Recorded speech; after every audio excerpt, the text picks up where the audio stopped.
민중신학자이자 인권운동가였던 심원 안병무 선생 탄생 100주년을 맞아 그의 삶과 신앙을 돌아보는 자리가 마련됐습니다.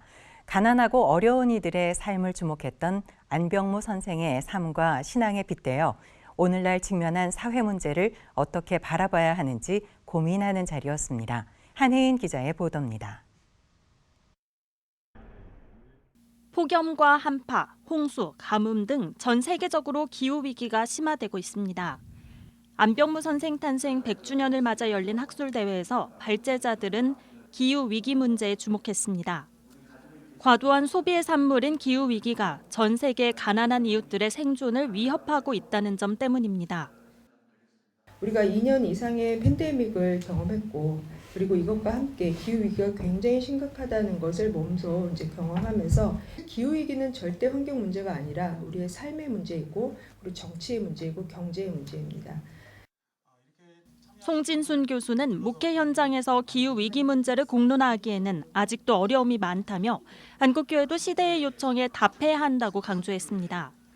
향린교회 김희현 목사는 생태와 환경을 둘러싼 문제 해결은 안병무 선생이 오늘날 기독교인에게 남긴 과제라며 방안을 함께 모색해야 한다고 말했습니다. 오늘 우리가 맡고 있는 생명살림의 과제에 관한 직접적 해답을 안병무에게서 얻을 수는 없을 것이다. 그는 우리에게 닫힌 대답을 쥐어준 것이 아니라 열린 질문을 남겼을 뿐이다. 남북 간 긴장 관계가 고조된 가운데 기독교인들이 앞장서 한반도 평화의 목소리를 내야 한다는 주장도 제기됐습니다. 김희현 목사는 안병무 선생은 기장통일연구위원회 위원장으로 활동하고 향린교회를 통해 통일공화국 헌법 초안을 만들었다며 통일 정신을 계승해야 한다고 말했습니다. 이번 학술대회는 오늘날 우리 사회가 안고 있는 여러 문제들을 민중신학 관점에서 어떻게 바라봐야 할지 모색했습니다. 특히 과거 진보와 보수 이념 대립 속에서 민중신학에 대한 왜곡된 시선이 있었지만 현재 인류가 안고 있는 여러 문제들은 진보와 보수를 넘어 함께 고민하고 풀어야 할 과제란 점에서 민중신학의 미래를 생각해보는 자리였습니다.